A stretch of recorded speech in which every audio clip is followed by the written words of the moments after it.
Gate পেরিয়ে বাড়ির ভিতর ঢুকতেই রাত্রি অপ্রত্যাশিত একটা ব্যাপারের সম্মুখীন হলো।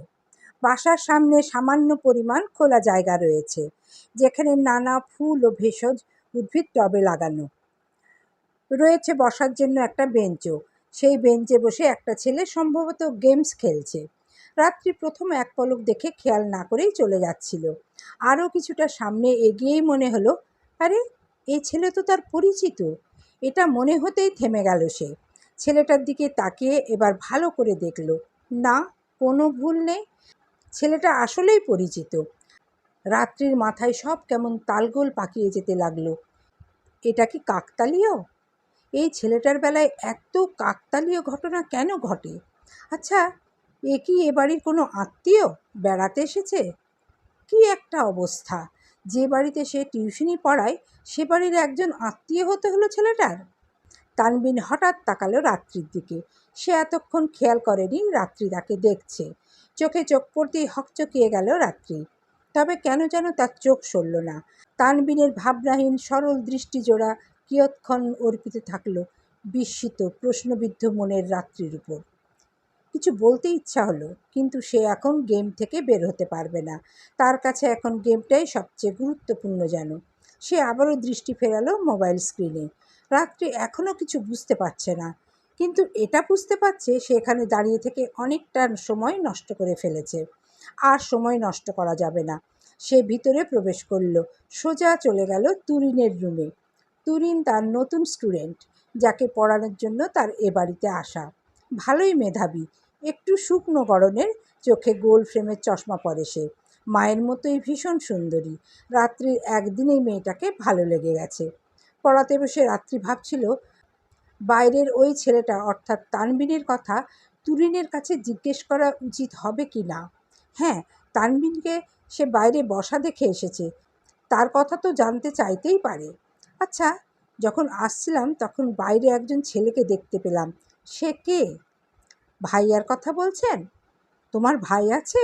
রাত্রি এর আগে এ কথা শোনেনি কিংবা দেখেওনি এমন কাউকে। হ্যাঁ, ওর নাম তানবিন খন্দকার। লেখাপড়া শেষ করে বেকার জীবন কাটাচ্ছে। ইচ্ছাকৃত বেকারত্ব জীবন বলতে পারেন। রাত্রি মনে মনে ভাবল, হ্যাঁ, ভাই বলেই তো দুজনের নামের সঙ্গেও মিল, তুরিন, তানবিন। কিন্তু সে 3 দিন হলো তুরিনকে পড়াচ্ছে, এর মাঝে একদিনও দেখতে পায়নি। হয়তো বিকেলবেলা বাইরে থাকে, ছেলেরা তো এমন সময় বাইরেই ঘোরাঘুরি করে সাধারণত। তবে এটা একটু অবাক করা ব্যাপার যে সে যে বাড়িতে টিউশনি পেল সেটা তানবিনের বাড়ি। এমনটা কেন হতে হলো? আসলেই কি সবটা কাকতালীয়? পড়ানো শেষে রাত্রি যখন বের হলো তখনও তানবিন একই জায়গায় অবস্থান করছে। রাত্রি অবাক হয়ে তাকে দেখতে দেখতে এগোচ্ছিল। এর মাঝেই তানবিন তার দিকে তাকালো। চোখে চোখ পড়তেই চোখ সরিয়ে নিল রাত্রি। আর তখনই ডেকে উঠল তানবিন, শুনুন। রাত্রিকে দাঁড়াতে হলো। তানবিন নিজের জায়গা ছেড়ে উঠে এলো। রাত্রির সমক্ষে দাঁড়িয়ে বলল, আপনি আমার বাড়িতে? কয়েকদিন আমাদের দেখা হয়নি বলে একদম বাড়ি পর্যন্ত চলে এসেছেন? Wow, interesting. রাত্রি বলল, আসলে ব্যাপারটা এমন নয়, আমি জানতাম না এটা আপনার বাড়ি।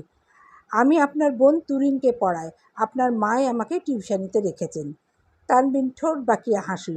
তার এই হাসিটুকু অদ্ভুত সুন্দর দেখায়, যে সৌন্দর্য রাত্রির চোখও এড়ায় না। তানবিন বলল, মা রেখেছে নাকি মায়ের ছেলের জন্য আপনি নিজেই এসেছেন? রাত্রি ভীষণ অপ্রস্তুত বোধ করল। বলল, আশ্চর্য, মায়ের ছেলের জন্য কেন আসতে যাব? আপনাকে কি আমি চিনি? আমার নাম কি? তানবিন খন্দকার। তাহলে আমাকে চেনেন না কিভাবে? রাত্রির মনে হলো এই ছেলের মাঝে মানুষকে কথার প্যাচে ফেলে অপ্রস্তুত করে তোলার ক্ষমতা আছে। তানবিন বলল, যাই হোক, এসেই যখন পড়েছ আমার ঘরে, তখন তোমাকে ধরে রাখার দায়িত্ব আমার। অকস্মাৎ তানবিনের আপনি থেকে তুমি সম্বোধনে চমকে যায় রাত্রি। সে ভীষণ বিপদ অনুভব করে। এক বিপদ কাটিয়ে উঠতে না উঠতে আরেক বিপদের সম্মুখীন হলো কি সে? সে আর দাঁড়ায় না। তানবিনের ঠোঁটে হাসি। তুরিনের জন্য যখন নতুন টিচার রাখার কথা হচ্ছিল তখন সেই মাকে রাত্রির কথা বলেছিল, রাত্রির সুনামও করেছিল। আর ঠিক তাই রাত্রি আজ এখানে। অবশ্য এমন সে করতো না যদি না রাত্রি টিউশনি হারিয়ে ভেঙে পড়তো। সে চাচ্ছিল না রাত্রি তাকে এ বাড়িতে আসা মাত্রই দেখুক, তাই কদিনের জন্য সে বন্ধুদের সাথে দূরে ঘুরতে গিয়েছিল। তানবিনের পাশে তাকিয়ে দেখলো তুরিন এসে দাঁড়িয়েছে। ও গেটের দিকে তাকিয়ে থেকে বলল, কতটুকু ভালোবাসো ভাইয়া? যতটুকু যাই বাসা। কতটুকু চাই? যতটুকু সে চায়। যদি না চায়? তানবিন বোরের দিকে তাকালো, বলল, চাইবে। এত আত্মবিশ্বাস? ভালোবাসায় আত্মবিশ্বাস থাকা প্রয়োজন। এমন মনে করতে হবে আমি যাকে ভালোবাসি সেও অবশ্যই আমাকে ভালোবাসে অথবা বাসবে। তাহলে কি হবে? অর্জন করা সহজ হবে। আমি তাকে অর্জন করতে চাই। তুরিন মজা করে বলল, মাকে বলি? মা জানে। তুরিন চমকে যায়, বলে, মাকে বলেও দিয়েছ? এত নির্লজ্জ তুমি? তানবিন হাসল। হঠাৎ বলল, আচ্ছা, আমি একজন সন্ত্রাসী হলে কেমন হতো? খুব বাজে হতো। বাড়ি থেকে বের করে দিতাম। তুরিন ঘরের দিকে পা বাড়ায়। তানবিন পিছন থেকে ডেকে বলল, তোর জন্য একটা সন্ত্রাসী বর খুঁজব, বিয়ে করবি? তুরিন কানেই তুলল না যেন তানবিনের কথা। তানবিন বেলি ফুলের টবের কাছে এসে বলল, তোমাদের স্থানান্তর করার সময় এসে গেছে। সকালে খেতে বসে শ্রাবণী সম্পূর্ণ খেতে পারল না। যতটুকু ভাত তাকে দেওয়া হয়েছিল তার থেকে অর্ধেকটা খেলো। ভাতের সঙ্গে ছিল ঢ্যাঁড়স ভাজি। ঢ্যাঁড়স এমনিতেও তার পছন্দের নয়। সে হাত ধুয়ে উঠে গেল। বসার ঘর পেরিয়ে রুমে ঢুকতে গেলেই দরজায় করাঘাতের শব্দ শোনা গেল। দরজা খুলল শ্রাবণী। মাথায় ক্যাপ পরা একজন লোক বললেন, আপনাদের পার্সেল। এ ঘরে এর আগে কখনো কোনো পার্সেল আসেনি, তাই লোকটার কথা মানতে একটু অসুবিধা হলো শ্রাবণীর। সে বলল, আমার মনে হয় আপনি পাশের বিল্ডিংয়ের পার্সেল ভুলে এখানে নিয়ে এসেছেন। আমরা কিছু অর্ডার করিনি। এটা চামেলি ভিলা না? জি। দ্বিতীয় তলা? হ্যাঁ। রাত্রি নামে কেউ থাকে এখানে? জি থাকে। তাহলে আমি ঠিক জায়গাতেই এসেছি। লোকটা পার্সেলের বক্সটা শ্রাবণীর হাতে দিয়ে চলে গেল। শ্রাবণীর সন্দেহ হলো, লোকটা কি আসলেই ডেলিভারি বয়? কোনো সিগনেচার নিল না কেন? শ্রাবণী বক্সটা রুমে নিয়ে এলো। কে এসেছিল? রাত্রি প্রশ্ন করল। Delivery boy. এটা দিয়ে গেছে, তোমার কাছে এসেছে। রাত্রি অবাক হয়। তার কাছে পার্সেল আসার কথা নয়। সে তো আর কিছু অর্ডার করেনি। নাকি কেউ তার নামে পাঠিয়েছে? আদিল। সে বক্সটা খুলল। বেলি ফুলে সম্পূর্ণ বক্স ভর্তি, সুবাস ছড়াচ্ছে। শ্রাবণী বলল, আপু, এটা কি দুলাভাই পাঠিয়েছে? কি বলছিস? এমন কেউ নেই। কি যেন ভাবতে ভাবতে উত্তর দিল রাত্রি। আদিল এসব কি শুরু করেছে? এটা ঘরের অন্য কারোর হাতে পড়লে কি হতো? ছেলেটার কিছুদিন পর অন্যত্র বিয়ে হবে, অথচ এখানে ফুল পাঠাচ্ছে। শ্রাবণী বক্সের ভিতর থেকে ফুল তুলতে গিয়ে তার হাতে কিছু লাগলো। ফুলের ভিতর থেকে সেটা তুললে একটা লকেট চেন দেখা গেল। এটা দেখে দুজনের চোখই চড়ক গাছ। শ্রাবণী রাত্রির হাত থেকে বক্সটা নিয়ে বলল, দেখি এর ভিতর আরও কিছু আছে কি না। সে ফুলগুলো বিছানায় ঢালল। হ্যাঁ, আরও একটা জিনিস পাওয়া গেল, ভাঁজ করা কাগজ।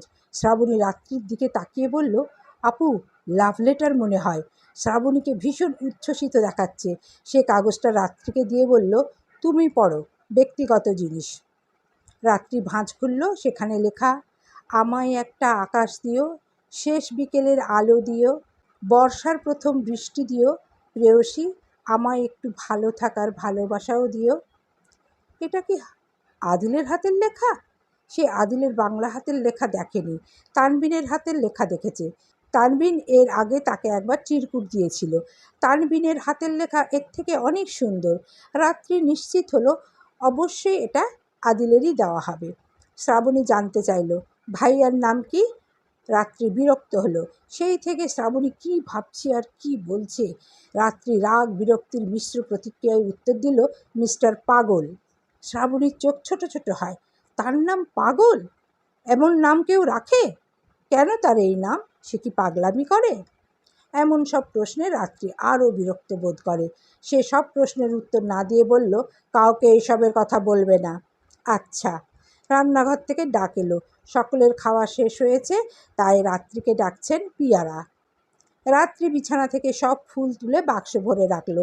চেন আর কাগজটাও তার ভিতর রেখে রুম থেকে বেরিয়ে গেল সে। শ্রাবণী বক্সের ভিতর থেকে কাগজটা বের করে দেখল, ওমা, এই বক্স প্রেরণকারী কবি নাকি? এটা কি কবিতা? ভালোই হবে একজন কবি দুলাভাই থাকলে। শ্রাবণীর কেন যেন খুশি খুশি লাগছে। এই বক্স আর চিরকুট যদি সত্যিই আপুকে কেউ দিয়ে থাকে, তার মানে আপুর বিয়েটা এবার হতে চলেছে। শ্রাবণী খুশি খুশি মনে স্কুলের উদ্দেশ্যে রওনা হলো। রাত্রিকে খাওয়ার মাঝপথে রুমে ছুটে আসতে হলো কলের শব্দে। পারভিন কল দিয়েছেন। রাত্রি সামান্য অবাক হলো, তিনি কেন কল দিয়েছেন? একটু দ্বিধাবোধ নিয়ে কল রিসিভ করলো রাত্রি। আসসালামু আলাইকুম আন্টি।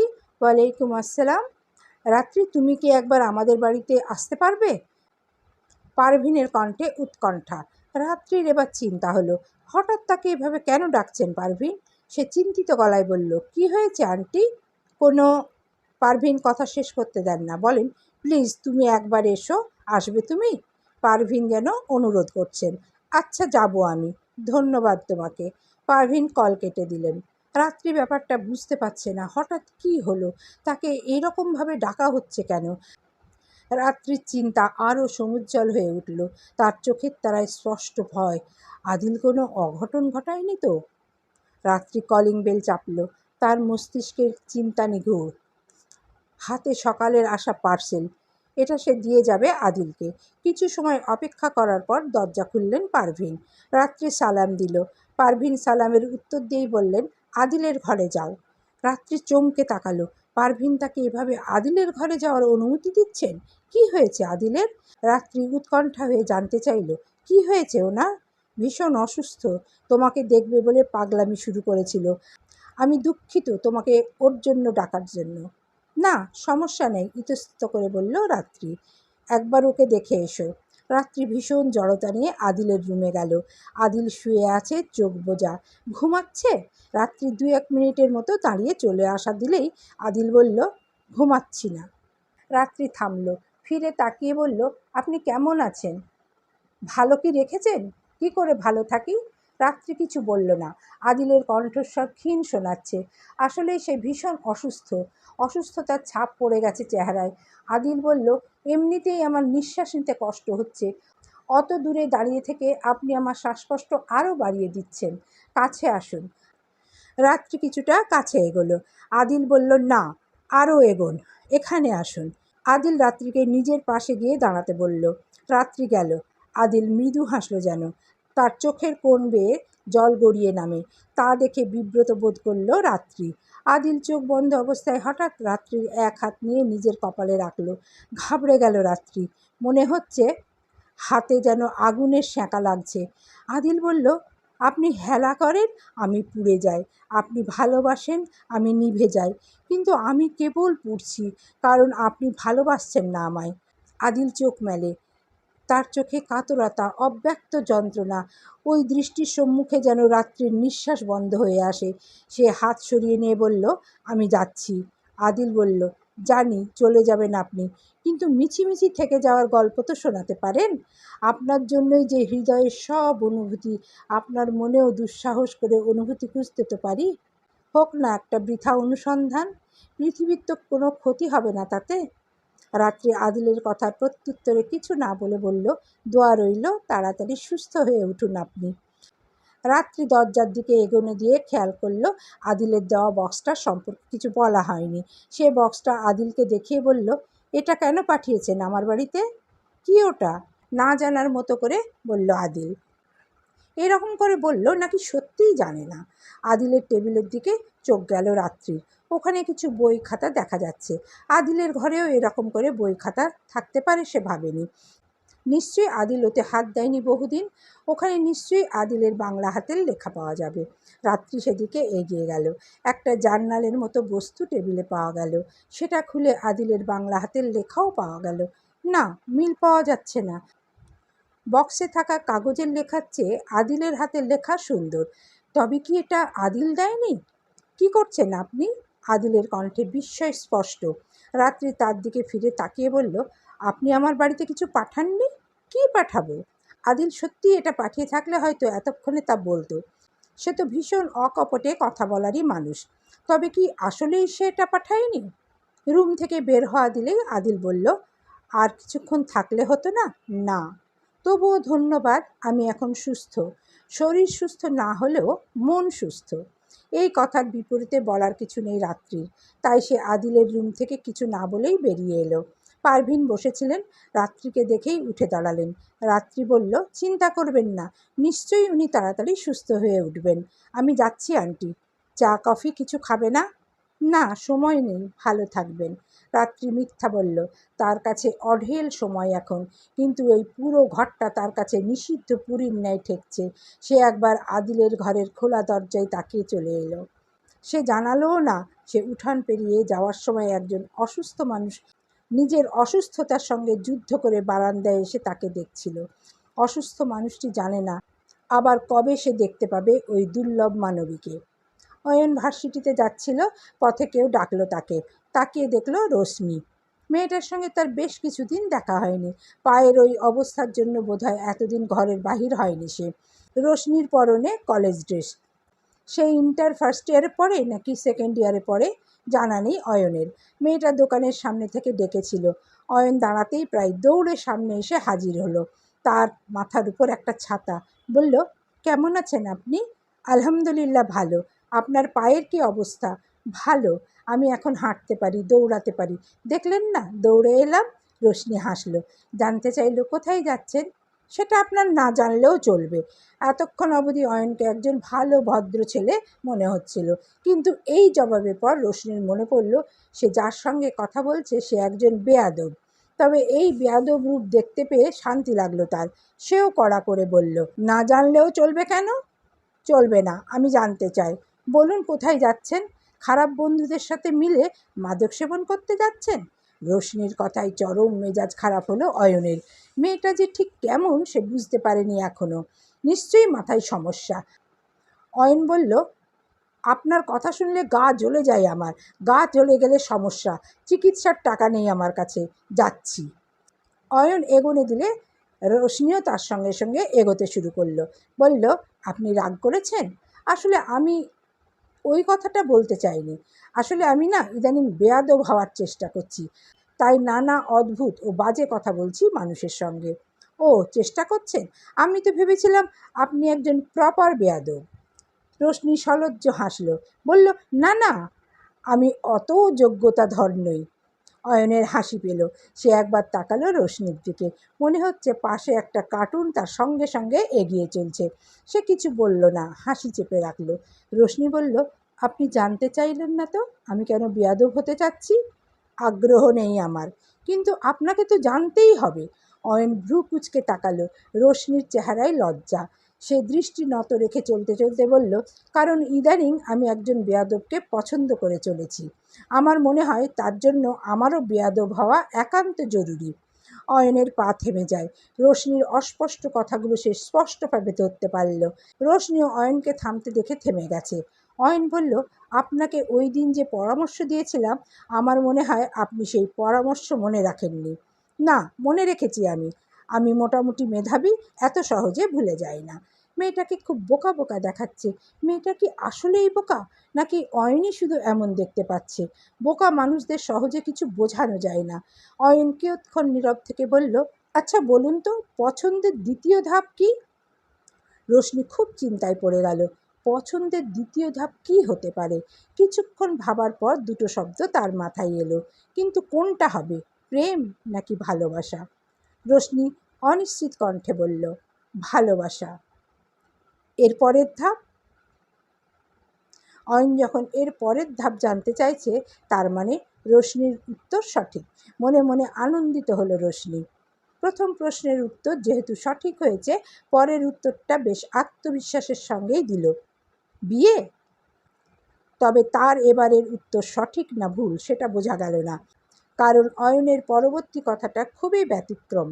অয়ন বলল, দরিদ্র ঘরের ছেলের চেহারা সুন্দর হতে পারে, কিন্তু জানেন কি মেয়ে, ওই দরিদ্র ঘরটা বড়ই অসুন্দর। রোশনি আকস্মিক এ কথার মানে বুঝতে পারল না। অয়ন তাকে রেখে সম্মুখে পা বাড়িয়েছে। 2 পা সামনে এগোলেই রোশনি কথাটা বুঝতে পেরে বলল, আমি অবশ্যই আপনার চেহারায় আকর্ষিত হইনি, আর আমার কিছু যায় আসে না আপনার ঘর কেমন সে বিষয়ে। অয়ন দাঁড়ালো। রোশনির কথার জবাব দেওয়ার জন্যই দাঁড়াতে হলো তাকে। সে বলল, হাতে 100 টাকার বার্গার নিয়ে 1 টাকার চকোলেটের পিছনে ছোটা বোকামি আর মূর্খতার পরিচয় বহন করে। ছুটবেন না আর, এখানেই থেমে যান, যদি না মূর্খতার পরিচয় দিতে চান। রোশনির মনে হলো সে সরাসরি প্রত্যাখ্যিত হয়েছে, এবং তার এটাও মনে হলো সে আসলেই মূর্খ। না হলে কেন অযথায় এরকম একজন বেয়াদব ছেলের পিছনে ছুটবে। অভিমানে রোশনির সারা মুখ কালো হয়ে যায়। এমন কষ্ট সে বহুদিন পায়নি। সে আর কলেজে গেল না, বাড়ির পথ ধরল। জানে বাড়ি ফিরে হাজারটা প্রশ্নের সম্মুখীন হতে হবে তাকে। সময় বিকেল 4 ঘটিকা। একদম ঠিক 4টা বাজতেই তুরিনদের বাড়ির গেট পেরিয়ে ঢুকলো রাত্রি। তার হাতে সকালে আসা পার্সেল বক্স। এটা আদিল দেয়নি, তাহলে হবে এটা তানবিনই দিয়েছে।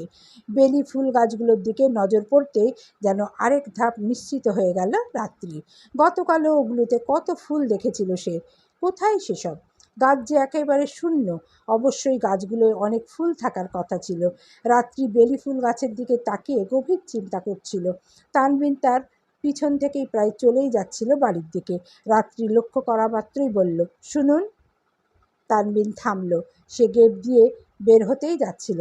রাত্রির দিকে তাকিয়ে বলল, ভুলে ডাকলে? না, ইচ্ছাকৃতভাবে ডেকেছি। রাত্রি এগিয়ে গেল তানবিনের দিকে। বক্সটা দেখিয়ে বলল, এটা আমার বাড়িতে আপনি পাঠিয়েছেন? তানবিন চুইংগাম খাচ্ছে, চিবোতে চিবোতে বলল, এটা কি? আপনি জানেন না? রাত্রি বক্সটা খুলে দেখিয়ে বলল, এসব কেন পাঠিয়েছেন? যদিও এটা তানবিনেরই পাঠানো, তবে তার অভিব্যক্তি দেখে তা বোঝার উপায় নেই। সে বেলি ফুলের উপর থেকে ভাঁজ করা কাগজটা উঠিয়ে পড়ে বলল, ওমা, এ তো মনে হচ্ছে তোমার প্রেমিক তোমাকে দিয়েছে। আমাকে সন্দেহ করলে? তবে কি আমি নিজের অজান্তে তোমার প্রেমিক হয়ে বসে আছি? Very strange. মজা রাখুন, আমি জানি এটা আপনিই দিয়েছেন, কিন্তু এই হাতের লেখা তো আমার নয়। আসলেই হাতের লেখাটা তানবিনের নয়, এটা সে তুরিনকে দিয়ে লিখিয়েছে। যেহেতু সে আগেও একবার রাত্রিকে নিজের হাতের লেখা চিরকুট দিয়েছিল, তাই এবার ভিন্ন হাতের লেখা দিয়ে কনফিউজড করতে চেয়েছিল রাত্রিকে, কিন্তু মেয়েটা বুঝে গেছে। রাত্রি বলল, হতে পারে আপনি হাতের লেখা খারাপ করে লেখার চেষ্টা করেছেন, হতে পারে না, তবে এমনটা হতে পারে আপনি আমার প্রেমে পড়েছেন। রাত্রির ওষ্ঠদায় বিচ্ছিন্ন হলো তুমুল বিস্ময়। এ ছেলে তো ভীষণ চতুর। তবে সে কোনো চতুরতায় থমকে যাবে না। সে তানবিনের হাতে বক্সটা ধরিয়ে দিয়ে বলল, এরকম করবেন না আর, আমি এসবে অভ্যস্ত নই, আর না তো আমি আপনার ধরনের। একটা সময় মনে হবে মরীচিকার পিছনে সময় নষ্ট করেছেন, তখন ঠিকই থমকে দাঁড়াবেন, কিন্তু তার চেয়ে আপনার এখানেই থেমে যাওয়া ভালো। রাত্রি বাড়ির দিকে ঘুরল। বাড়ির দিকে এগোতে এগোতে শুনতে পেল তানবীরের কণ্ঠস্বর, কিন্তু আমি জানি আমি মরীচিকার পিছনে ছুটছি না, আমি বিস্তীর্ণ এক মরুভূমির দিকে এগোচ্ছি, আর আমি ওই মরুভূমিতে বৃষ্টি নামিয়েই ছাড়ব। রাত্রি কিছু বলল না। দু চোখে আবারও অন্ধকার দেখতে পাচ্ছে সে। তার মনে হচ্ছে এই টিউশনিটাও বেশি দিন টিকবে না। অথচ টিউশনিটা পেয়ে সে কতই না খুশি হয়েছিল, অথচ আবারও তাকে টিউশনি হারানোর ধাক্কাটা পোহাতে হবে। আচ্ছা, এবার কি তার নিজেরই টিউশনিটা ছেড়ে দেওয়া উচিত? এতে অন্তত অপমান বোধ হবে না। হ্যাঁ, আর কয়েকটা দিন দেখবে সে, যদি মানিয়ে নেওয়া কষ্টকর হয় তবে সে ছেড়ে দেবে। আদিল মানসিক সমস্যাগ্রস্ত ছিল, তাই হয়তো ওরকম করতো, কিন্তু এই ছেলেটা তো নিছকই তার সঙ্গে মজা করছে। কারো মজায় দুর্বল হয়ে পড়া অত্যন্ত খারাপ। সে অবশ্যই নিজেকে এসবের থেকে দূরে রাখবে, কারণ এরকম ছেলেরা ভয়ঙ্কর হয়। রোশনির কি যেন একটা হয়েছে। সারা দিন শুধু অয়নের কথা মনে পড়ছে তার। শুতে গেলে অয়ন, বসে থাকলে অয়ন, খেতে গেলে অয়ন, পড়তে বসলে অয়ন। সারাক্ষণ তার মস্তিষ্ক অয়নকে নিয়ে ভাবছে। অথচ সে চেয়েছিল সে আর অয়নকে ভাববে না, কারণ অয়ন তাকে সরাসরি প্রত্যাখ্যান করেছে। অথচ সে কিনা নির্লজ্জের মতো অয়নকেই ভেবে চলেছে সকাল বিকাল রাত্রি। শুধু তাই না, বই খাতার নানা পৃষ্ঠায় সে অয়নের নাম লিখে রেখেছে, ডায়েরিতেও লিখেছে, সাথে বিভিন্ন প্রেম উক্তিও লিখিত সেখানে। এসব লিখতে গিয়ে অবশ্য একটা বিপত্তি ঘটালো সে। তার মা শায়লা বেগমের নজরে পড়ে গেল অয়ন নামটা। তিনি তো দেখা মাত্রই প্রশ্ন করলেন, এই, কার নাম লিখে রেখেছিস? অয়ন? কে এই ছেলে? রোশনি ভোঁতা মুখে তাকিয়ে রইল।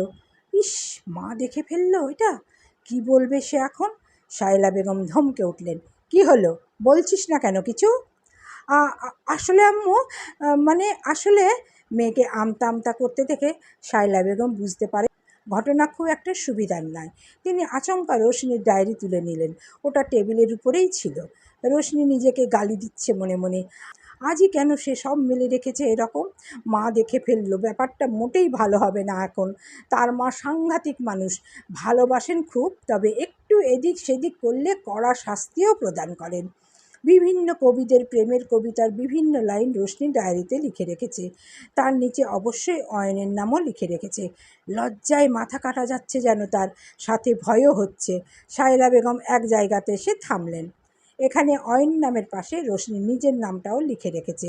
দুটো নামের মধ্যে ছোট্ট একটা হার্ট এঁকে রেখেছে। এর ঠিক উপরেই লেখা, তোমায় নিয়ে একদিন সূর্যাস্ত দেখতে যাব সমুদ্রের বিশালতা। হাতে হাত রেখে দেখব সূর্য আর সমুদ্রের ডুবে যাওয়া প্রেম। তুমি জানো সমুদ্র আর সূর্যের প্রেম কতটা গভীর, কতটা দূরত্ব তাদের মাঝে? তবুও দেখো, ঠিক বেলা শেষে নিয়ম করে এক হয়ে মিশে দুজন। তুমি কি বলবে, এই মিশে যাওয়াকে ভালোবাসা নাকি লোক দেখানো? এই লেখাটুকু রুদ্র নামের একজনের লেখা, ফেসবুক থেকে সংগ্রহ করেছে রোশনি। শায়লা বেগম অবিশ্বাস্য চোখে তাকালেন মেয়ের দিকে। আতঙ্কিত গলায় বললেন, কার সাথে সূর্যাস্ত দেখতে যাবি তুই? রোশনি কি বলবে কিছু বুঝতে পারছে না। সে মায়ের দিকে তাকাচ্ছে না। শায়লা বেগম আচমকা রোশনির মুখ নিজের দিকে ফেরালেন। ভয়ে হৃৎপিণ্ড কাঁপে রোশনির। শায়লা রাগে ফুঁসছেন। হুকুমের স্বরে বললেন, বল, অয়ন কে? তোর ক্লাসের কেউ? রোশনি না বোধক মাথা নাড়ল। তাহলে কে? রোশনি বলবে না করেও বলল, পাশের বাড়ির। পাশের বাড়ির কে? রোশনি আর কিছু বলল না। শায়লা বেগম বললেন, বড় হয়ে গেছিস তাই না? পাখনা গজিয়ে গেছে। বন্ধ কর এসব, নয়তো পাখনা কেটে দেব। বিয়ে দিয়ে শ্বশুরবাড়িতে পাঠিয়ে দেবো একেবারে। থালা বাসন মাজবি ওখানে গিয়ে। শায়লা বেগম ডায়েরিটা নিয়ে বেরিয়ে গেলেন। রোশনির মনে হলো মায়ের কথার জবাবে তার এটা বলা উচিত ছিল যে, বিয়ে দিলে অয়নের সাথে দিও, তার ঘরে গিয়ে আমি সব করতে রাজি।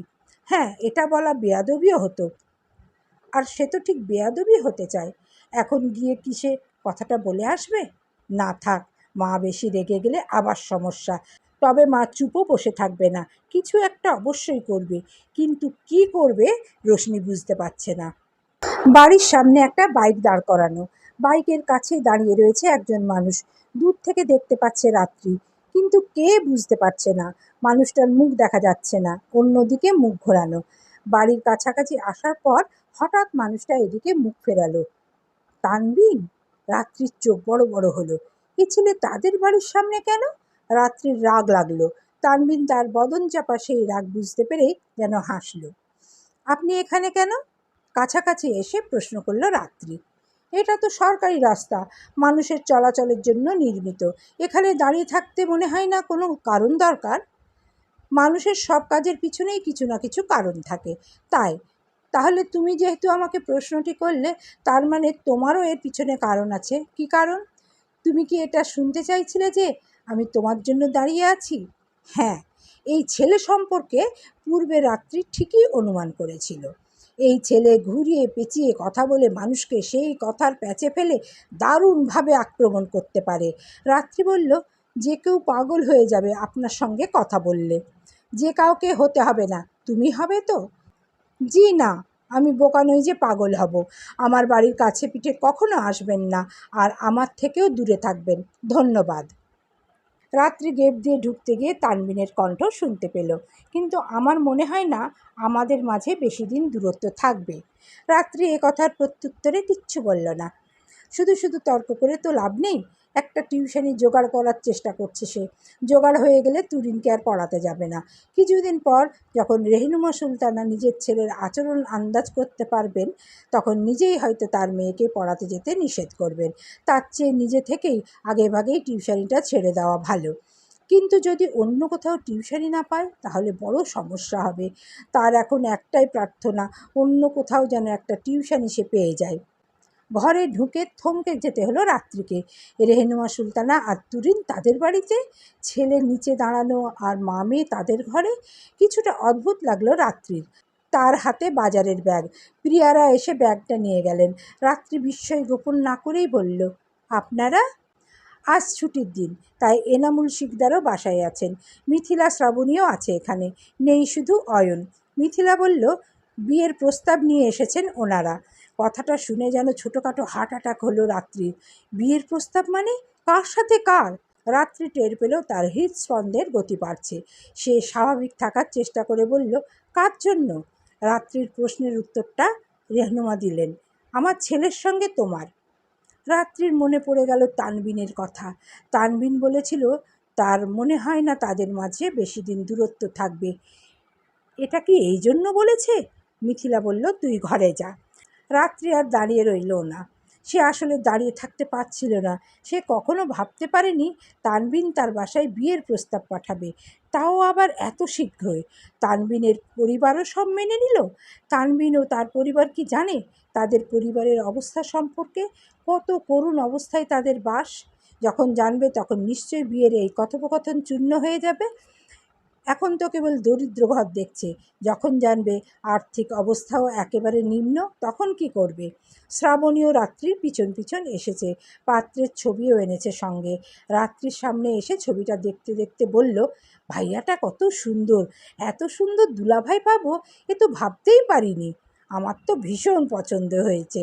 তোমার কেমন লাগে তাকে? রাত্রি একবার ছবিতে তাকিয়ে দেখল। তানবিনের সৌন্দর্য নিয়ে বললে পছন্দ করার মতো ছেলে সে। রাত্রি অস্বীকার করবে না, তানবিনের সৌন্দর্য তার ভালো লাগে, এক দেখাতে পছন্দ করার মতো। কিন্তু সে তো তানবিন কেমন সেটা এখনও জানে না। যেরকম দেখেছিল তাতে তার মনে তানবিন সন্ত্রাসী এরকম একটা ধারণা জন্মেছিল প্রথমে, কিন্তু পরে সে নিশ্চিত হয়েছে তানবিন আসলে কোনো সন্ত্রাসবাদের সঙ্গে জড়িত নয়। আর সে এটাও ভাবত তানবিন তার সঙ্গে মজা করে। কিন্তু যেহেতু বাড়িতে বিয়ের প্রস্তাব পাঠিয়েছে, তার মানে কি আসলে তানবিন তার সঙ্গে মজা করতো না?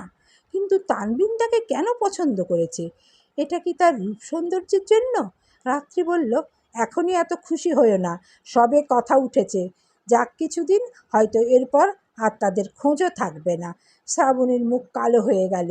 ছবিতে দেখা ছেলেটার সঙ্গে তার আপুর বিয়ে হলে সে খুব খুশি হতো, দুজনকে খুব ভালো মানাতো। এছাড়া এত সুন্দর একজন মানুষ তার দুলাভাই, এটা মানুষকে বলতেও তো ভালো লাগতো। পাত্রের মা বোনকে দেখেও মনে হয়েছে তারা বেশ অর্থ সম্পদশীল ব্যক্তি। যদি বিয়েটা না হয় তাহলে সে আসলেই খুব মর্মাহত হবে। অনেকক্ষণ কেটে গেল। কী সব কথাবার্তা হলো বসার ঘরে, রাত্রি কিছুই জানতে পারল না। চলে যাওয়ার আগে হঠাৎ তুরিন তাদের রুমে এলো। রাত্রি দাঁড়ালো তুরিনকে দেখে, হেসে বলল, ভিতরে এসো। তুরিন ভিতরে ঢুকলো, বলল, এখনও কি আপনাকে আপু ডাকবো নাকি ভাবি? রাত্রি সামান্য লজ্জা পেল, তবে তার বহিঃপ্রকাশ ঘটল না। সে বলল, বিয়ে তো আর হয়নি, আপুই ডাকবে। যদি কখনো বিয়ে হয় তখন না হয় ভাবি ডাকবে। যদি কখনো বলছেন কেন? বিয়েটা তো হবেই। আচ্ছা, হলে দেখা যাবে। আপনার কি আমার ভাইয়াকে পছন্দ হয়নি? হঠাৎ এই প্রশ্নের কী উত্তর দেবে বুঝে উঠতে পারল না রাত্রি। উত্তর দিতে একটু ভাবতে হলো তাকে। বলল, আসলে এটা এখনই বলা সম্ভব নয়, কারণ আমি তোমার ভাই সম্পর্কে তো তেমন কিছু জানি না। তুরিন হাসি হাসি মুখে বলল, কিন্তু ভাইয়া আপনার সম্পর্কে সব জানে। রাত্রি অবাক হয়ে তাকালো। তুরিন বলল, আপনি এই বিষয়টুকু নিশ্চিত থাকতে পারেন যে ভাইয়ার সঙ্গে আপনি সব সময় ভালো থাকবেন। একটু থেমে আবার বলল, যাচ্ছি তাহলে, খুব শীঘ্রই হয়তো আপনাকে ভাবি বলে ডাকব। তুরিন চলে গেল। রাত্রি বিমূঢ় হয়ে তাকিয়ে রইল ওর যাওয়ার দিকে। তানবিন সব জানে মানে কি? তাদের আর্থিক অবস্থা, টাকার অভাবে বারবার বিয়ে ভেঙে যাওয়া, সব জানে। শ্রাবণী ভাবতে ভাবতে বলল, আমার মনে হয় বিয়েটা এবার হয়ে যাবে, কারণ আগের সম্বন্ধগুলোর থেকে এটাকে ভিন্ন মনে হচ্ছে। রাত্রি শ্রাবণীর কথায় কান দিল না। রেহনুমা সুলতানা কি বলে গেছেন সেটা থেকেই বোঝা যাবে আসলে কি হবে। রাত্রি জানতে পারল রেহনুমা সুলতানা প্রস্তাব রাখলেও তার বাবা এখনও কোনো মতবাদ ব্যক্ত করেননি। এত নিচু অবস্থায় থেকে অত বড় ঘরে মেয়ে বিয়ে দেওয়া ঠিক হবে কি না সেই চিন্তায় ভুগছেন। তবে তারা খুব আহ্লাদ করেই যেন রাত্রিকে ছেলের বউ করতে চাইছেন। এদিক থেকে মনে হচ্ছে বিয়ে দেওয়া যেতে পারে, কোনো সমস্যা হবে না। আবার মনে হচ্ছে এত ধনী ব্যক্তিদের সঙ্গে সম্পর্ক করা ঠিক হবে না। কিন্তু মেয়ে যদি সত্যিই ওই ঘরে গিয়ে সুখী হয়, তবে এর চেয়ে আনন্দের আর কিছুই হবে না। কয়েকটা দিন যাক, ছেলেপক্ষ ধীরে ধীরে সব জেনে যদি মেয়ে নিতে রাজি হয়, তাদের কোনো আপত্তি প্রকাশ করা উচিত নয়। রাতে খাওয়ার পর শুয়ে একটু চোখ বুজেছিল রাত্রি, যদিও ঘুমানোর জন্য নয়। আকস্মিক কল বাজলেই চোখ মেলল সে। মোবাইল টেবিলে, শ্রাবণী পড়ছিল। কল এলেই মোবাইল নিয়ে রাত্রির কাছে ছুটে এলো সে। বলল, দুলাভাইয়ের কল বোধ হয়। চুপ ফাজিল, অপরিচিত নাম্বার। সেজন্যই তো মনে হচ্ছে। বাঁচতে থাক, রিসিভ করার দরকার নেই। আমি করি না। শ্রাবণী শুনল না, রিসিভ করে ফেলল। রাত্রি শঙ্কা করেছিল হয়তো আদিল কল করেছে, কিন্তু না, শ্রাবণীর ধারণায় মিলে গেল। শ্রাবণী যখনই জানতে পারল এটা তানবিন, মোবাইলটা সঙ্গে সঙ্গে রাত্রির হাতে ধরিয়ে দিল। হতভম্ব হয়ে গেল রাত্রি। সে কি বলবে তানবিনের সঙ্গে? তানবিন এর আগে কখনো কল দেয়নি, এই প্রথম। কারোর সঙ্গে প্রথম ফোনে কথা বলতে অস্বস্তি হয়। আর তানবিন তো বিয়ের প্রস্তাব পাঠিয়েছে, তার সঙ্গে কথা বলতে তো অনেক বেশি অস্বস্তি হবে। কী জন্য যে কল দিল ছেলেটা, আর কী জন্য যে শ্রাবণী রিসিভ করতে গেল? রাত্রে একবার ভাবল কল কেটে দেবে কিনা, কিন্তু রিসিভ করে শ্রাবণী যেহেতু কথাও বলে ফেলেছে, তাই আর কাটল না। মোবাইলটা কানে লাগিয়ে বলল, হ্যাঁ হ্যালো। গলা কেন কাঁপছে তোমার? কাঁপছে না তো, কিন্তু আমি তো স্পষ্ট টের পেলাম তোমার গলা কেঁপেছে। কাঁপেনি। আপনি কেন কল দিয়েছেন? আর বিয়ের প্রস্তাব পাঠিয়েছেন কেন? ফোনের ও প্রান্তে তানবিন হাসল। এটা কি বললে? প্রস্তাব কেন পাঠিয়েছি? প্রস্তাব কেন পাঠায় মানুষ? যে ঘরে বিয়ে উপযোগী মেয়ে আছে, সেখানে প্রস্তাব তো যাবেই। নাকি আমার প্রস্তাব পাঠানোয় বিশেষ নিষেধাজ্ঞা আছে? সেটা নয়, আপনি আমার সম্পর্কে কতটুকু জানেন? খুব বেশি দিন হয়নি আপনি আমাকে দেখেছেন। আপনি কি জানেন আমার সম্পর্কে? আপনি জানেন আমাদের অবস্থা সম্পর্কে? আমার বাবা টাকার অভাবে আমার বিয়ে দিতে পারছে না। জানেন আপনি? আরও অনেক কিছু আছে যা আপনি জানেন না। সব জানি, সব জানি বলেই তো তোমাকে আরও বেশি ভালোবাসি। সম্পদ মানেই সুখ নয়। যেখানে সম্পদ নেই সেখানেও সুখ থাকে। তুমি আমার সম্পদহীন সুখের রাজকন্যা। তাই আমি তোমাকে যে কোনো মূল্যে অর্জন করবই, কারণ তুমি আমার প্রকৃত সুখ। তানবিনের কথায় যেন নিঃশ্বাস বন্ধ হয়ে যায় রাত্রির, বন্ধ হয় যেন হৃদস্পন্দনও। কয়েক মুহূর্ত কিছু বলতে পারল না সে। এরপর বলল, আপনি আর কিছু বলবেন? তানবিন শান্ত হেসে বলল, আবারও তোমার গলা কাঁপছে রাত? না, কাঁপছে না। অথচ এটা বলতেও রাত্রির গলা সামান্য কাঁপল। সে বলল, আর আমার নাম রাত্রি। দুটোই এক অর্থ বহন করে, সুতরাং রাত ডাকলে সমস্যা নেই। তবে গলা কাঁপতে কিন্তু সমস্যা। গলা কাঁপা ভালো লক্ষণ নয়, দ্রুত কারো প্রেমে পড়ে যাবে এ লক্ষণ প্রকাশ করছে। আর কিছু বলবেন? রাখছি না হলে। এভাবে পালানো কিন্তু ভালো লক্ষণ নয়। আচ্ছা রাখো, ঘুমাও। আর ঘুমের মাঝে আমাকে স্বপ্ন দেখো। আপনাকে কেন স্বপ্ন দেখতে যাব? কারণ শীঘ্রই তুমি আমার প্রেমে পড়বে তাই। রাত্রি আর কিছু না বলে কল কেটে দিল। কেন যেন তানবিনের সঙ্গে সে কথা চালিয়ে যেতে পারছিল না। মনে হচ্ছিল তানবিন তাকে কথায় হারিয়ে দেবে। ছেলেটা কি সত্যিই তাকে বিয়ে করতে চায়? যদি না চাইতো তাহলে নিশ্চয়ই মাকে দিয়ে বিয়ের প্রস্তাব পাঠাতো না। রাত্রি ভাবতেই পারছে না কাল তাকে ও বাড়িতে পড়াতে যেতে হবে। ভীষণ লজ্জা বোধ করবে সে। এরকমভাবে বিয়ের কথা ওঠার পর পড়াতে যাওয়া আসলেই সহজ ব্যাপার নয়। অথচ তাকে বলা হয়েছে সে যেন রোজ পড়াতে যায়। শ্রাবণী জানতে চাইল, কি বলল? রাত্রি চড় মারার ভঙ্গি করে বলল, এক চড় খাবে। রিসিভ করতে বলেছিল কে তোমায়? আকাশে অসংখ্য নক্ষত্রের ছড়াছড়ি আজ। শ্রাবণী তারা দেখছে। সে বসে আছে রুফটপে। মিশা তো বসে আছে তার পাশে। স্নিগ্ধ হাওয়া বইছে। শ্রাবণী আকাশের দিকে তাকিয়ে থেকে বলল, জানেন, আমার আপুর না বিয়ে ঠিক হয়েছে। ছেলে সুন্দর, ধনী। আমিও অমন সুন্দর আর ধনী একটা ছেলেকে বিয়ে করতে চাই, যার অনেক টাকা পয়সা থাকবে, যাতে কখনো কেউ আমাকে গরিব বলে ঠাট্টা করতে না পারে। নিষাদ বলল, দোয়া রইল যেন এমন একটা বর তুমি পাও। শ্রাবণী হাসল, বলল, আচ্ছা, আপনার কি চাওয়া? আমার? আমি চাই আমার একটা স্থায়ী কাজ হোক। একবেলা খাবার খেয়ে পরের বেলা খেতে পারবো কি না এমন চিন্তা না করা লাগুক। এমন অনিশ্চয়তার জীবন আর ভালো লাগে না। যদি আমি একটা স্থায়ী কাজ পাই, তবে তার প্রথম বেতন দিয়ে আমি তোমাকে একটা সুন্দর পোশাক কিনে দেব। আপনি কেন দেবেন? ইচ্ছা আমার, যেহেতু আমি তোমার সম্পর্কে জানি, তুমি আমার সম্পর্কে জানো। শ্রাবণী কয়েক মুহূর্ত কী যেন ভেবে হঠাৎ বলল, আচ্ছা, আপনি আমাকে বিয়ে করবেন? শ্রাবণীর কথায় মিশাদ যেন থ হয়ে গেল। লজ্জাও লাগলো তার, কিন্তু শ্রাবণী একেবারে নির্বিকার। মিশাদ হাসার চেষ্টা করে ব্যাপারটা হালকা করার বৃথা চেষ্টা করল। তুমি তো ধনী লোক বিয়ে করবে, আমি তো ধনী নই।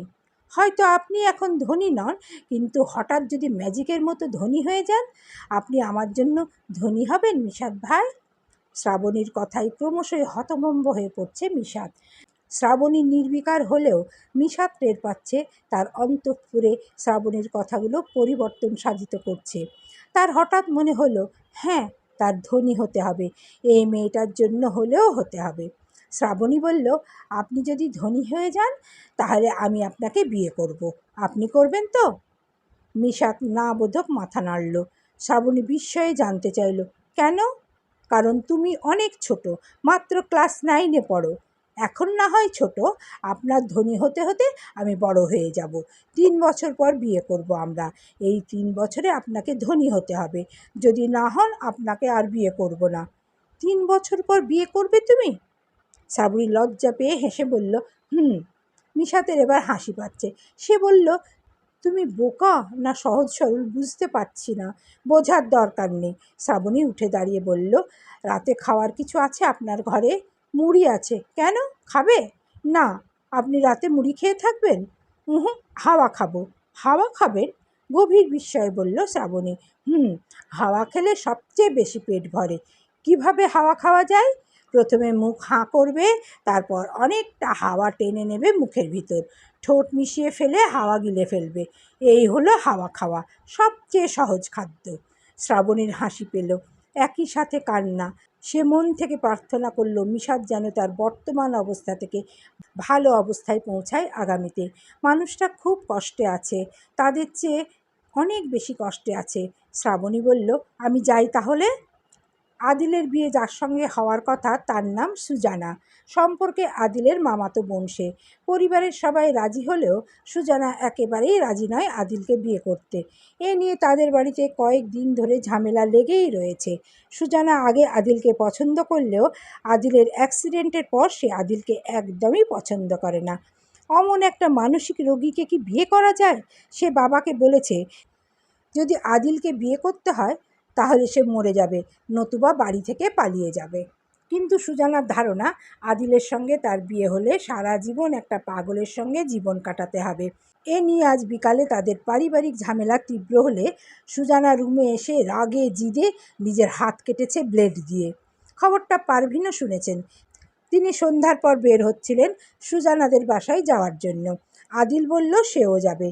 পারভিন ছেলেকে নিতে চাচ্ছিলেন না সাথে, কিন্তু আদিল যাবে বলে জিদ ধরল। পারভিন 2 ছেলে মেয়েকে নিয়ে ভাইয়ের বাসায় এলেন। পুরো বাড়ি থমথমে। সুজানার বাবা তাদেরকে বসতে বললে আদিল বলল, আমি কি একবার সুজানার ঘরে যেতে পারি? পারভিন কিংবা সুজানার বাবা কেউই চাচ্ছেন না আদিল সুজানার ঘরে যাক। আদিল স্বাভাবিক নয়, আর সুজানাও কেমন না কেমন আচরণ করে তার ঠিক নেই। পারভিন বললেন, তোমার যেতে হবে না, এখানে এসে বসো। না, আমি যাই বলে আদিল সুজানার রুমের দিকে এগোলো। পারভিন ডেকে উঠলেন, আদিল। ততক্ষণে আদিল সুজানার রুমে ঢুকেছে। দরজা খোলার শব্দ পেয়েই চোখ মেলল সুজানা। সে শুয়েছিল। আদিলকে দেখে উঠে বসলো সঙ্গে সঙ্গে। কেন যেন আদিলকে দেখতেও তার বিরক্ত লাগছে। আদিল হেসে বলল, কেমন আছো সুজানা? ভালো। আমায় বিয়ে করবে না বলে হাত কেটেছ? সুজানা হাত আড়াল করার চেষ্টা করল। তার হাতে এখন ব্যান্ডেজ। আদিলের কথার কোনো প্রত্যুত্তর দিল না সে। আদিল তার দিকে এগিয়ে এলো। বেডের পাশে এসে দাঁড়াতেই সুজানা বলল, প্লিজ, আপনি আমার কাছে থাকবেন না, দূর থেকে কথা বলুন, দূরে যান। আদিল বলল, রিল্যাক্স। আমি এমন কোনো কঠিন রোগে আক্রান্ত নই যে তোমার কাছাকাছি দাঁড়ালে তুমিও আক্রান্ত হয়ে যাবে। আদিল দূরে গেল না, যেখানে এসে দাঁড়িয়েছিল সেখানেই দাঁড়িয়ে রইল। বলল, হাত কেটে ভালো করেছো, কিন্তু একটা হাত কাটলে কেন? এটা তো ঠিক করনি। ব্লেড কোথায়? আদিল হঠাৎ ড্রেসিং টেবিলের উপর ব্লেড খুঁজতে শুরু করলো। ভয় পেল সুজানা। ভয়ার্ত গলায় বলল, ব্লেড খুঁজছেন কেন আপনি? কারণ তোমার অন্য হাতটি আমি কেটে দেব। সুজানার চোখ বড় হয়ে উঠল ভয়ে। সে মাকে ডাকতে চাইলেই আদিল তার মুখ চেপে ধরল, বলল, চুপ, কোনো কথা বললে গলা কেটে দেবো একেবারে। সুজানা অনেক ভয় পেয়ে গেছে। ভয়ে তার গলা দিয়ে এমনিতেই কথা বের হবে না। আদিল সুজানার মুখ ছেড়ে দিল, বলল, আমিও তোমাকে বিয়ে করব না, কারণ আমি একজনকে ভালোবাসি, তার নাম রাত্রি। আমি তাকে বিয়ে করব। তুমি এই যে বিয়ে করবে না বলছো, তাতে আসলে আমারই লাভ। এই কাজটা চালিয়ে যাও, ঠিক আছে? বিয়েটা বন্ধ করো। আর যদি বিয়ে বন্ধ না করতে পারো, আমার যদি সত্যিই তোমাকে বিয়ে করতে হয়, তবে মনে রেখো, বাসর ঘরে আমি সত্যিই তোমার গলা কেটে দেবো ব্লেড দিয়ে। মনে থাকবে? সুজানা মাথা নাড়ল। মেয়েটার মুখ ভয়ে সাদা হয়ে গেছে। আদিল সুজানার মাথায় হাত বুলিয়ে দিয়ে বলল, you are so good girl my sister. বলে সে সরে এলো সুজানার কাছ থেকে। বলল, আমার বিয়েতে যেও কিন্তু, আমার বউকে সাজাবে তুমি, পারবে না? সুজানা কথা বলল না। সে এখন অপমান বোধ করছে। আদিল হেসে বলল, অবশ্যই পারবে। আদিল বেরিয়ে গেল। রাগে সারা শরীর যেন জ্বলে যাচ্ছে সুজানার। না, সে মরে যাবে তবুও এই রকম একটা ছেলেকে বিয়ে করবে না। আদিলরা বাড়ি থেকে বের হতেই সুজানা সবটা জানালো বাবাকে, যা যা বলেছে আদিল। সব শুনে সেলিম আলীর মেজাজ চরম খারাপ হলো। মেয়ের কাণ্ড কারখানায় তিনি আগেই বোনকে জানিয়েছেন হয়তো বিয়েটা দেওয়া সম্ভব নয়। এসব শোনার পর তার আসলেই মনে হচ্ছে বিয়েটা দেওয়া যাবে না। ছেলে অন্য কাউকে ভালোবাসে, বাসর ঘরে মেয়ের গলা কেটে দেবে, এগুলো কেমন কথা? সত্যিই তো, আদিল তার মেয়ের গলাও কেটে দিতে পারে। তিনি বোনকে কল করে এবার সরাসরি জানিয়ে দিলেন এই বিয়েটা সত্যিই আর দেওয়া সম্ভব নয়। সেই সঙ্গে আদিল সুজানাকে কি বলে গেছে তাও সব বললেন। তখন পারভিন সবে বাসায় এসেছেন। সব শুনে তার মেজাজও প্রচণ্ড রকম খারাপ হয়ে গেছে। আদিলের দিকে তাকালেন রাগি চোখে। আদিল মায়ের রাগি চোখ দেখে বলল, কি হয়েছে মা? আমি কি কিছু করেছি? করনি কিছু? তুমি কি বলেছো সুজানাকে? এমন কিছু বলিনি যাতে তোমার রেগে যাওয়া উচিত। তুমি রাত্রিকে ভালোবাসো, ওকে বিয়ে করবে, এসব বলনি? বলেছি, এবং তা সত্যিও। সুজানাকে এই বিয়ে ভাঙতে বলেছ? যদি না ভাঙে তাহলে বাসর ঘরে ওর গলা কেটে দেবে, এ কথা বলেছ? হ্যাঁ। ওর হাত কাটার জন্য ব্লেড খুঁজেছিলে, এ কথা সত্য? তো খুঁজবো না? ও একটা হাত কাটবে কেন? একটু থেমে বলল, আমি কি ওকে বিয়ে করার জন্য মরে যাচ্ছি যে ওর হাত কাটতে হবে? পারভিন কেঁদে ফেললেন। অসহায় গলায় বললেন, তোমাকে নিয়ে আমি আর পাচ্ছি না। তুমি এমন কেন করছো? কষ্ট হয় তো আমার। আমি তোমার ভালোর জন্যই সব করছি। মায়ের চোখে অশ্রু দেখে আদিলের চোখও অশ্রুপূর্ণ হয়। সে বলল, কিন্তু আসলে তো আমি ভালো থাকতাম না মা। তোমার ছেলে যেরকম সুখী থাকবে ভাবছো তুমি, আসলে সেরকমভাবে সুখী থাকবে না। পারভিন চোখ মুছলেন, বললেন, কি চাও তুমি? রাত্রির বাড়িতে বিয়ের প্রস্তাব পাঠাবো? ওর সাথে ভালো থাকবে? উত্তরটা মালিহা দিল, পাঠিয়ে দাও। ম্যাডামকে ছাড়া কারোর কাছে পড়তে ভালো লাগে না। ম্যাডামকে মিস করছি। সে আমাদের বাড়িতে থাকবে, আমাকে পড়াবে, দেখবে ভাইয়াও ভালো হয়ে যাবে। পারভিন বললেন, ঠিক আছে, আমি প্রস্তাব পাঠিয়ে দেখব।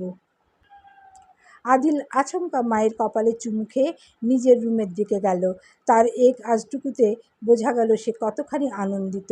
পারভিন আদিলের দিকে তাকিয়ে থেকে আবারও চোখের জল ফেলেন। তিনিও তো চান তার ছেলেটা ভালো থাকুক, আনন্দে থাকুক, কিন্তু তার মনে শঙ্কা, রাত্রি হয়তো আদিলকে বিয়ে করতে সম্মত হবে না। তুরিনের পড়ার টেবিল জানালার কাছে, ওখান থেকে উঠান দেখা যায়, আর উঠান থেকে জানালাও দেখা যায়। সেই যে বেঞ্চ আছে সেখানেও স্পষ্ট দেখা যায়। রাত্রি এর আগে খেয়াল করেনি, হয়তো বাইরেই তাকায়নি, কিংবা তাকিয়েছে লক্ষ্য করেনি।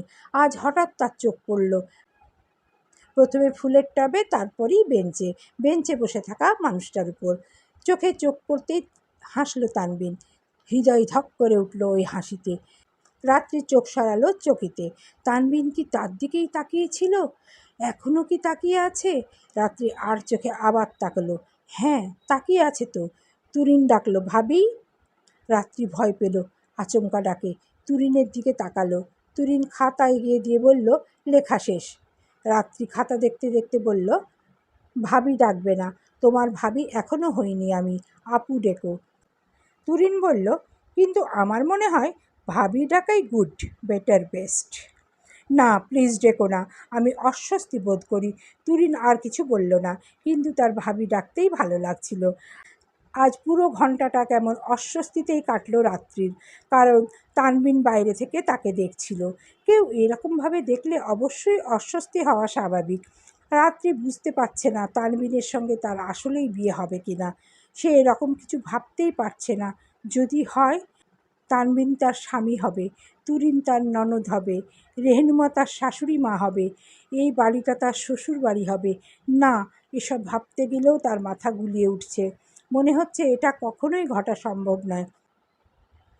কিন্তু সবটা এমন যেন বিয়েটা আসলেই হয়ে যাবে। হলে তো তাকে এরপর থেকে এ বাড়িতে থাকতে হবে। রাত্রি তুরিনের রুমটাতে চোখ বুলালো। এত সুন্দর রুম! তানবীরের রুমও নিশ্চয়ই এত সুন্দর। সে বুঝতে পারছে না এরকম বাড়ির মানুষরা কেন তার বাড়িতে বিয়ের প্রস্তাব পাঠালো। তানবিনদের তুলনায় তাদের কিছুই নেই। রাত্রি তুরিনকে আগামীকালের পড়া দেখিয়ে বের হলো রুম থেকে। রেহনুমা বাড়িতে নেই, মার্কেটে গিয়েছেন কেনাকাটা করতে।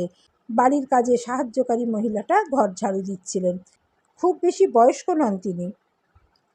হতে পারে রেহনুমা সুলতানের চেয়ে 2-3 বছরের বড়। রাত্রি তাকে দেখে সালাম দিল। মহিলা রাত্রির গাল ছুঁয়ে আদর করে বললেন, ও মা, তুমি তানবিনের বউ? কি মিষ্টি তুমি। রাত্রি সামান্য হাসার চেষ্টা করে বলল, আমি ওনার বউ নই, বিয়ে এখনো হয়নি। হবে তো নাকি? মাশাআল্লাহ, অনেক মানাবে তোমাদের। দুজন সারা জীবন সুখী থাকো। রাত্রির মহিলার অগ্রিম কথা ভালো লাগছে না, অস্বস্তি হচ্ছে। বিয়ে হলোই না, অথচ সারা জীবন সুখী থাকার কথা বলছেন। রাত্রি তাড়াতাড়ি মহিলার পাশ কাটিয়ে বাইরে চলে এলো। ভেজানো সদর দরজা খুলে নামতেই তানবিনের মুখোমুখি। রাত্রি তাকে পাশ কাটিয়ে চলে যেতে চাইল, কিন্তু অন্যদিকে পা বাড়াতেই তানবিন তার সামনে এসে দাঁড়ালো। আবার অপর দিকে পা বাড়ালো রাত্রি। তানবিন ইচ্ছা করে আবারও তার সামনে এসে দাঁড়ালো। রাত্রি বলল, করছেন কি আপনি? কি করছি? পথ আটকাচ্ছেন। আমি তো আটকাচ্ছি না, তুমিই সামনে এসে যাচ্ছ। না, আপনি ইচ্ছা করে করছেন। কি করে জানো ইচ্ছা করে করছি? এখনই এত তাড়াতাড়ি বুঝতে শিখে গেছো আমাকে? ব্যাপারটা তেমন নয়। তাহলে কেমন? জানি না। তানবিন হেসে ফেলল। রাত্রি বলল, হাসছেন কেন? হাসা যাবে না? সেটা বলিনি। তাহলে? কিছু না। তবে হ্যাঁ, ওরকমভাবে তাকাবেন না। কী রকমভাবে? ওই যে জানালা দিয়ে তাকাচ্ছিলেন। তানবিন বলল, তুমি সুন্দর, তাই চেয়ে থাকি প্রিয়। সে কি মোর অপরাধ? হ্যাঁ, অপরাধ। তাহলে শাস্তি দাও, তোমাকে ফেলে রেখে যাও আমার কাছে। অদ্ভুত কথাবার্তা। রাত্রি পাশ কাটিয়ে চলে গেল তানবিনকে। তানবিন আকাশের দিকে তাকালো। মেঘ জমতে শুরু করেছে। সে জানে রাত্রি হেঁটে বাড়ি ফিরবে। পিছন থেকে ডেকে বলল, একটা ছাতা নিয়ে যাও। দরকার নেই। তানবিন দৌড়ে ঘরে ঢুকলো। ফিরে এলো তার ছাতাটা নিয়ে। রাত্রি গেট পেরিয়ে ততক্ষণে বাইরে চলে গেছে। তানবিন দৌড়ে বের হয়ে ধরে ফেলল রাত্রিকে। ছাতাটা রাত্রির হাতে দিয়ে বলল, বিয়ের রাতে ফেরত দিও। বলেই সে বাড়ির দিকে ঘুরল। রাত্রি পিছন থেকে বলল, যদি বিয়েটা না হয়? তানবিন ফিরে তাকালো, বলল, হবে। আর সেদিনও বৃষ্টি থাকবে। এক ছাতার নিচে দাঁড়িয়ে বৃষ্টি দেখব আমরা, তোমার হাতের ওই ছাতার নিচে দাঁড়িয়ে। রাত্রি তাকিয়ে রইল, আর তানবিনও। দুজনের চোখে চোখে কিছু যেন বিনিময় হলো। তা তাদের হৃদয় পর্যন্ত পৌঁছে আলোড়ন সৃষ্টি করল। তবে সে আলোড়ন কেউ কাউকে বুঝতে দিল না।